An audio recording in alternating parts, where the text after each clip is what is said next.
Hello everyone, and welcome to more Couch Conchology. Today I thought I would cover a frequently asked question regarding shells, and that question is, what do I put on my shells to help preserve the color and other components of that shell?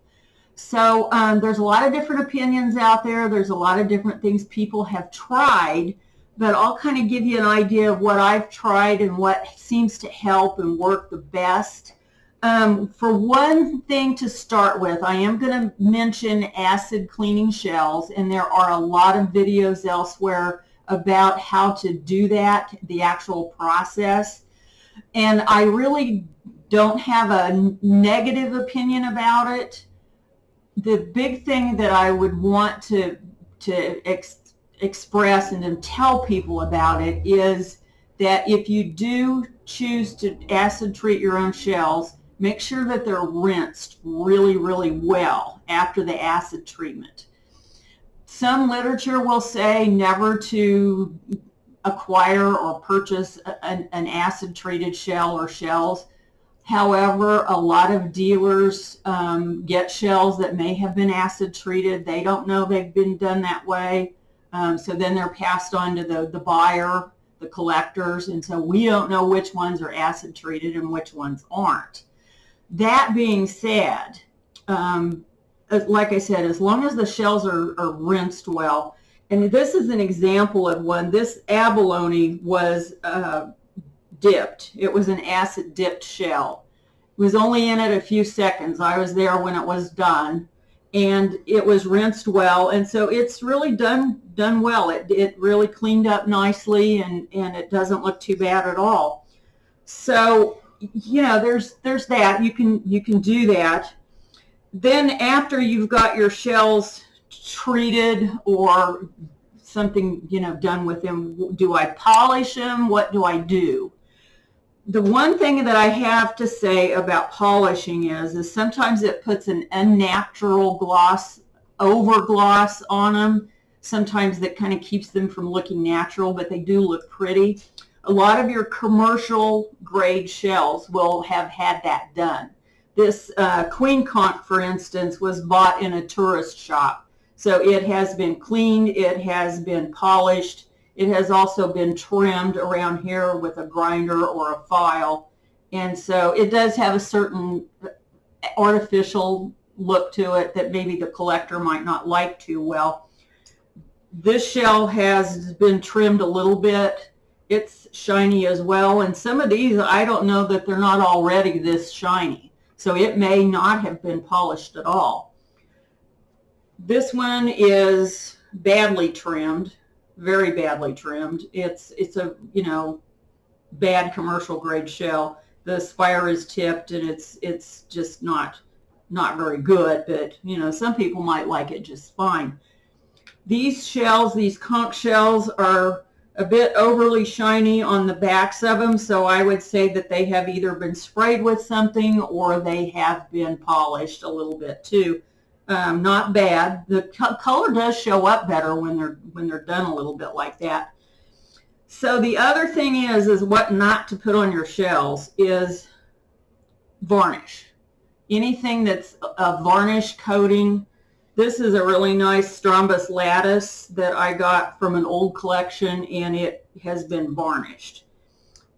It could look worse. In fact, this shell does look worse. This one was varnished also. And I don't know if it shows up well, but on the inside of it, you can see where it had been varnished and it was laid like this and it pooled on the inside of the shell.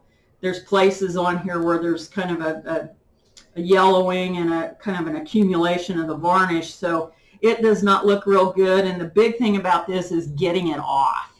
So I don't know. I've not tried real hard to get some of this varnish off because it's so awful. But so then the question is, what can I put on my shells? And for a long time, mineral oil, and this is messy, but mineral oil was recommended to put on shells. That is a petroleum product, so it's really not the best thing to put on something that is organic in origin. So I kind of have steered away from mineral oil. What I do put on them, especially when you have these shells that have the periostracum still on, like the cymatium or the monoplex, these are treated with glycerin. The glycerin keeps this periostracum really soft and pliable and fuzzy like it was in nature. This one also has been treated with glycerin. So you can see it's nice and fuzzy and kind of soft. This one was not treated with glycerin, and so you can see where this is flaking off. And it would continue to do that. I could put glycerin on it now.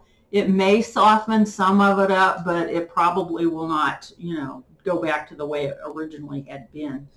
A lot of times I will put glycerin on shells while they're still wet, because it seems like the glycerin soaks in a little bit better.